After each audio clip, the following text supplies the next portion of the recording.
Hey guys, welcome to my channel. In this video we will be covering truth table of logical connectives. In last video we have covered what is logical connectives. Prepositional logic का भी हमने basic cover किया था, तो उसमें हमने examples देखे थे. आई थिंक ईदर 1 और 2 examples of logical connectives, but उस वीडियो में हमने नेम्स नहीं देखे थे उन लॉजिकल कनेक्टिव्स के. तो इस वीडियो में हम देखेंगे कि ट्रुथ टेबल्स कैसे बनती है लॉजिकल कनेक्टिव्स की, with examples of each logical connectives and उनका नेम भी देखेंगे. तो लेट्स गेट स्टार्टेड. उससे पहले जो लास्ट वीडियो में मैंने लॉजिकल कनेक्टिव्स करवाया था, आप एक बार वो देख लो, रिवाइज कर लो कि हमने क्या किया था.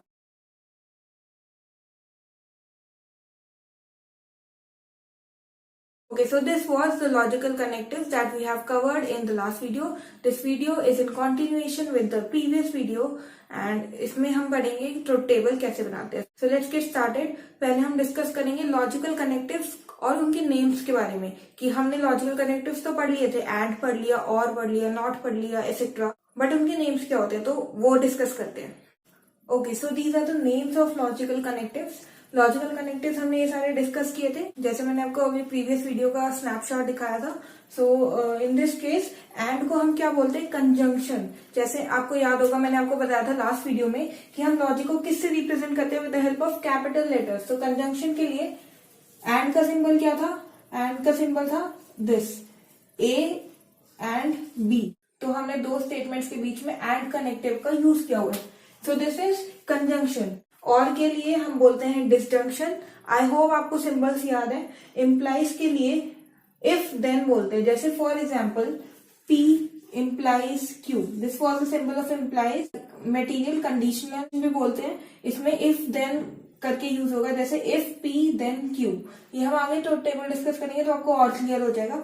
नेगेशन के लिए नॉट को नेगेशन बोलते हैं. जैसे एक स्टेटमेंट है, उसका हमने नेगेशन कर दिया, तो negation of A, not of A. Or का सिंबल कौन सा था, this was the symbol of और.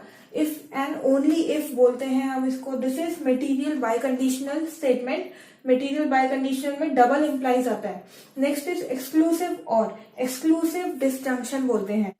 डिसजंक्शन क्यों लगाया है, disjunction is because of or X से एक्सक्लूसिव. एक्सक्लूसिव का मतलब होता है अपने में यूनिक होना. तो हम जैसे किसी भी शॉप पर जाते हैं, हम बोलते हैं ना कि एक्सक्लूसिव प्रोडक्ट्स दिखाइए, तो एक्सक्लूसिव डिसजंक्शन. एक्स और ट्रुथ टेबल में हम देखेंगे कि इसकी वैल्यूज कैसे फाइंड आउट करनी है. नैंड, नैंड को हम बोलते हैं जॉइंट डिनाइल. जॉइंट डिनाइल मतलब जॉइंट क्यों लगाया, बिकॉज एंड सिंबल है. एंड कोई भी दो चीजों को ज्वाइन कर रहा है. एंड में अगर एक ट्रू होगा, दूसरा फॉल्स होगा, तो हमारे पास फॉल्स स्टेटमेंट आएगी, बिकॉज कोई भी एक फॉल्स है अगर, तो फॉल्स आएगी. In case of truth table we will see. इसलिए हमने यहाँ पे जॉइंट लिखा है. और डिनाइल क्यों लिखा है, बिकॉज एन लगा दिया, that is not of and. जैसे मैंने आपको लास्ट वीडियो में बताया था, तो नैंड को हम क्या बोल सकते हैं, नॉट ऑफ एंड. तो this is joint denial. Next is nor, same. इसमें हम डिसजॉइंट लिखेंगे, because this is disjoint is because of this or, and for N it is denial. So this is disjoint denial. Now we move on to the truth tables. Why truth tables are used? Truth tables represent all possible combinations with logical connectives.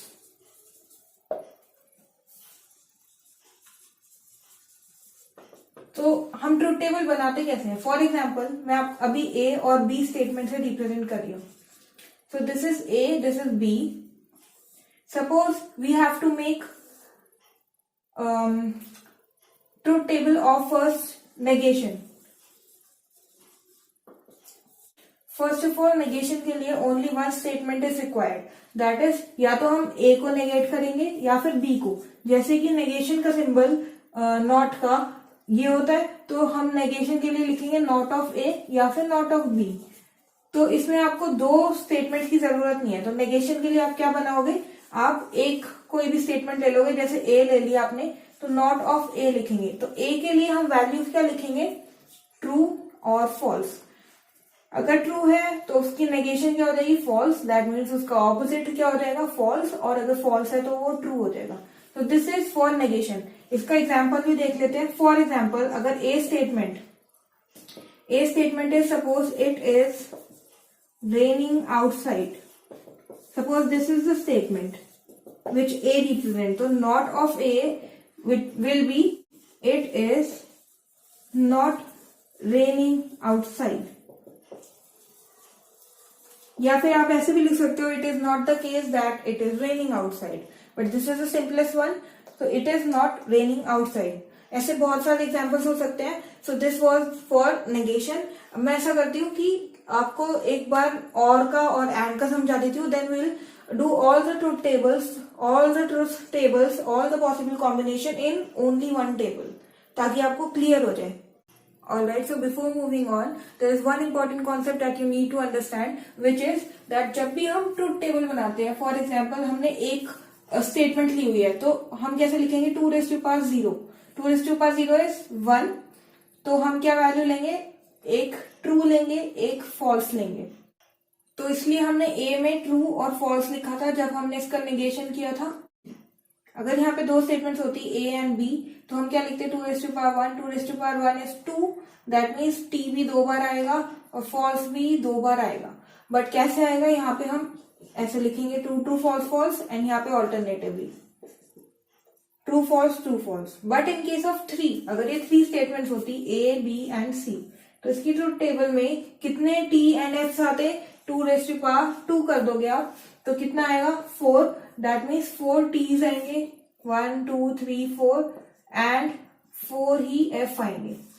In this case, again you will write like this, and in this case you will do alternative. तो ऐसे ही इनकी values find out की जाएंगी. So this is for 2 statements, this is for 1, this is for 3, and you will increase it so on, just like we did 2 raised to power 1, 2 raised to power 2. Next we'll keep on increasing the number of t's and f's as the statements increases. तो अब हम बात करते हैं इनकी truth table की. So here I am taking 2 statements A and B. Since I have taken 2 statements here, now I will write T T F F, and here I will write alternatively इनकी truth table बनाने के लिए. Now हमने क्या किया था? Not statement की थी. नॉट के लिए हमने नेगेशन ऑफ ए, आप किसी भी एक का कर लो. हमने पहले टी एंड एफ का किया था. अब ए का नेगेशन करोगे तो क्या आएगा? टी का एफ आ जाएगा, टी का एफ आ जाएगा, एफ का टी आ जाएगा, एंड एफ का टी आ जाएगा. So this is for negation. We have taken the example that it is raining outside. का नेगेशन क्या हो जाएगा? It is not raining outside. तो अगर हम कंजंक्शन की बात करते हैं, मैं यहाँ पे लिख देती हूँ, एंड की बात करते हैं हम. एंड का सिंबल वॉज ए. तो एंड ऑपरेशन परफॉर्म करने के लिए 2 स्टेटमेंट्स के बीच में ही आप परफॉर्म कर सकते हो. नॉट स्टेटमेंट सिर्फ सिंगल स्टेटमेंट पर ही परफॉर्म हो सकती है, बट एंड के लिए वी रिक्वायर 2 स्टेटमेंट्स. तो इसलिए हमने यहाँ पे 2 स्टेटमेंट्स लिए, A and B. A and B की वैल्यू अगर हम करें, अब आप इसको मत देखो, ये मैंने आपको पहले ही यहाँ पे बना दिया ताकि आपके पास सारी वैल्यूज एक ही टेबल में आ जाए. But whenever you make the table, you will write A B and then A and B. Simple. Its values like TT, FF, here TF, TF. You can also take FF, TT and here FT, FT. So this is truth table. इसमें मैंने जैसे बताया कि truth table represents all possible combinations of statements. तो इसमें जो भी possible combinations है वो सारे included है. कोई भी ऐसा possible combination नहीं है जो इसके अलावा हो. अब हम बात करते हैं A and B की. एंड में क्या होगा? जब भी दोनों में ट्रू वैल्यूज होंगी तभी इसका आंसर ट्रू होगा. बाकी हर एक केस में देखो आप एफ एफ एफ आ रहा है, तो बाकी केस में एफ आएगा. तो इसका आउटपुट क्या हो जाएगा? T in T only if both the cases, both the statements are true. Otherwise in rest of the cases it is false. तो यहाँ पे मैं लिख देती हूँ T T T is T, T F is F, F T is F, F F is F. That is false. This is for and. ऐसे ही अगर हम और की बात करें, और का सिंबल क्या है? This is the symbol of और. और की बात करें तो और कब फॉल्स होगा? जब दोनों ही फॉल्स होंगे. बाकी रेस्ट ऑफ द केसेस में it will be true. For example T में ट्रू होगा. जब भी एक सिंगल ट्रू भी आ जाए तभी वो ट्रू हो जाएगा. टी एफ में एक टी आ रहा है तो it is true. F T में it is true. F F दोनों ही फॉल्स हैं तो यहाँ पे क्या आ जाएगा? False. So this is in case of or. एक बार इसका एग्जाम्पल देख लेते हैं. Example of conjunction. Conjunction is and. And का एग्जाम्पल, फॉर एग्जाम्पल ए की वैल्यू मैंने ले ली 2 + 3 is 5 एंड बी की ले ली इट इज रेनिंग आउटसाइड. तो अगर हम इन दोनों का कंजंक्शन करते हैं ए और बी का, 2 + 3 is 5, ये प्रोपोजिशन है. प्रोपोजिशन क्या होता है मैंने लास्ट वीडियो में बताया. If you haven't seen that video you can click on that i button और you can find the link in description below. And so what is proposition? Proposition is a statement which has only two values, that is either true or false. मतलब ऐसी statement जिसकी value या सिर्फ true हो सकती है या फिर फॉल्स हो सकती है. इसमें A is a proposition, B is also a proposition. तो A 2 + 3 = 5, इसकी वैल्यू है true. It is raining outside, इसकी वैल्यू है ट्रू. तो A की वैल्यू भी ट्रू आ गई, B की वैल्यू भी ट्रू आ गई. एंड के केस में ट्रू कब आएगा? जब दोनों ट्रू आएगा. तो A एंड B का रिजल्ट क्या आ जाएगा? True. So in this way we can evaluate the two statements and we can use logical connectives in this way. इसी में ही अगर हम डिसजंक्शन करेंगे, डिसजंक्शन के केस में क्या आएगा? डिसजंक्शन इज और केस, और वाला केस. इन्हीं दो स्टेटमेंट्स पर डिसजंक्शन अप्लाई कर रहे हैं, ए और बी. ए और बी का रिजल्ट क्या आएगा? This is also true, this is also true. True and true in this case is also true. So this is true. तो ऐसे हम यूज करेंगे लॉजिकल कनेक्टिव्स. एंड और नेगेशन का भी मैंने एग्जाम्पल ले लिया. Okay, so next is implies. मैंने यहाँ पे सेपरेट टेबल बना ली है. वाई? बिकॉज यहाँ से आप इसको कंपेयर करते इतनी दूर वाले कॉलम को तो आपको कंफ्यूजन हो सकती थी, इसलिए I have taken it in 2 separate tables ताकि यू कैन रेफर इजिली. जैसे A implies B, this is for implies. A implies B में क्या होगा? अगर दोनों वैल्यूज ट्रू है तो आउटपुट इज ट्रू. अगर एक फर्स्ट वाली ट्रू है, सेकंड वाली फॉल्स है, output is false. And if first is false, next is true, then output is again true. And if both are false, then output is again true. इसमें आप कैसे याद रखोगे इसको? You can take the case of examination. For example, question सही है exam का और आपने आंसर भी ठीक दिया है तो आपको मार्क्स मिलेंगे, ट्रू मिलेंगे. अगर क्वेश्चन ठीक है एग्जाम का, आपने आंसर गलत दिया है, दैट इज फॉल्स दिया है, तो आपको मार्क्स मिलेंगे? नहीं मिलेंगे. तो दिस इज फॉल्स. बट अगर क्वेश्चन ही फॉल्स है और आपने मतलब आंसर सही हो या गलत उससे कोई फर्क नहीं पड़ता, तो आंसर कुछ भी हो पर क्वेश्चन फॉल्स है तो मार्क्स मिलेंगे? यस मिलेंगे. बट अगर क्वेश्चन ही फॉल्स है, आंसर चाहे कुछ भी हो, तो मार्क्स मिलेंगे. तो इसलिए आप इसको इस केस से भी याद रख सकते हो, इम्प्लाइज वाले केस में. इसका एग्जाम्पल भी देख लेते हैं एक बारी. This is for conditional statement, जिसको हमने बोला था मटेरियल कंडीशनल. इसको हम कंडीशनल बोलते हैं इम्प्लाइज वाले केस को. A implies B. यहाँ पे हमने ए ले लिया. If 2 is less than 3 and 3 is less than 5.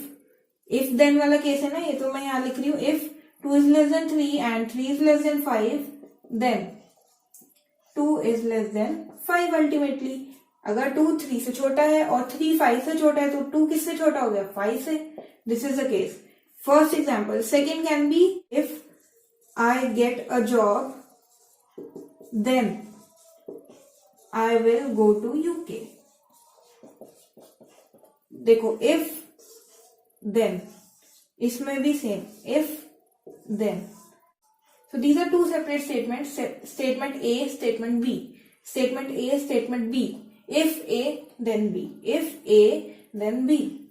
So this is conditional. By conditional के क्या एग्जाम्पल हो सकता है? By conditional में देखो क्या होगा. By conditional वही है जिसको हमने material by conditional बोला था. This is by conditional, that is double implies. A double implies B. In case of bye conditional दोनों वैल्यू सेम होंगी तो इसका आंसर क्या हो जाएगा? ट्रू. इसमें भी दोनों वैल्यू सेम है, इसका आंसर है ट्रू. बट अगर दोनों वैल्यूज डिफरेंट है तो answer will be false. This is the case of biconditional. For example, first one is I will swim if and only if the pool is clean. ये मैंने आपको बताया था ना, ऐसे डिनोट कर रहे थे हम इसको. This is if and only if. I will swim if and only if the pool is clean. That is A double implies B. A double implies B. This is A statement. I will swim. B statement is pool is clean. So I will swim if and only if the pool is clean. Second one is he'll play if and only if it does not rain. If and only if. So this denote that we are using by conditional here.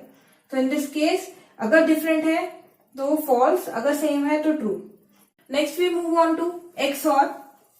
This is exclusive or. Exclusive means अपने आप में एक type का, that is अपने आप में unique आप इसको कंसिडर कर सकते हो. So this is the symbol of exclusive or. I have already told you this. And exclusive or में exclusive का मतलब आप कंसिडर कर सकते हो अपने आप में एक टाइप का, that is अपने आप में यूनिक. तो मतलब अगर इसकी वैल्यू डिफरेंट है तो इसका आंसर ट्रू आ जाएगा, मतलब कि यूनिक है, एक दूसरे से अलग है, तो इसका आंसर ट्रू आ जाएगा. In rest of the cases it is false. Next is NAND. NAND में क्या होगा, जो एंड था ना उसका आप नॉट कर दोगे, उसका नेगेशन कर दोगे. मतलब एंड ये था तो सपोज टू ट्रू, इसमें एंड का आंसर क्या होता है ट्रू, बट ट्रू का नेगेट करोगे आप तो क्या आ जाएगा फॉल्स. तो इसमें बाकी रेस्ट ऑफ द केसेस में एंड क्या है फॉल्स, तो ये क्या हो जाएगा रेस्ट ऑफ द केसेस में it will be true. Similarly for nor, this is the symbol for nor. इसमें क्या हो जाएगा, जो नॉर का आंसर, जो और का आंसर था उसका नॉट कर दोगे. इसमें और के आंसर में तीनों ट्रू थे, लास्ट वाला फॉल्स था, तो इसमें ये लास्ट वाला ट्रू हो जाएगा, बाकी फॉल्स हो जाएंगे. And one more important thing here is, देखो बाय कंडीशनल में अगर हम देखें, आपको ऐसे याद नहीं रहता तो आप इम्प्लाइज से भी इसका आंसर फाइंड आउट कर सकते हो. बिकॉज यहाँ पे क्या हो रहा है, डबल इम्प्लाइज यूज हो रहा है. आप एक बार इम्प्लाइज करोगे फिर उसको दोबारा इम्प्लाई कर दोगे. जैसे T T, T implies T is T and T implies T is T, तो आंसर आ गया टी. दोनों टी आएंगे तभी आंसर टी आएगा. जैसे टी इम्प्लाइज एफ, एफ होता है, बट एफ इम्प्लाइज टी क्या होता है, एफ इम्प्लाइज टी होता है टी. तो एक में एफ आ रहा है एक में टी आ रहा है, तो इसका आंसर एफ आ जाएगा. नेक्स्ट ए इम्प्लाइज बी, मतलब F implies T is T, true आ गया. बट बी इम्प्लाइज ए, मतलब T implies F, T implies F क्या आ गया, T implies F is false, तो आंसर फॉल्स आ गया. False implies false is true and false implies false again is true, तो आंसर इज ट्रू. तो ऐसे भी आप इसको रिमेम्बर कर सकते हो biconditional. So this was truth table of logical connectives, and I hope that examples are clear to you and you are able to understand the concept. And thanks for watching. And if you haven't subscribed my channel yet, then please subscribe it. Thanks for watching. See you in the next video. Bye for now.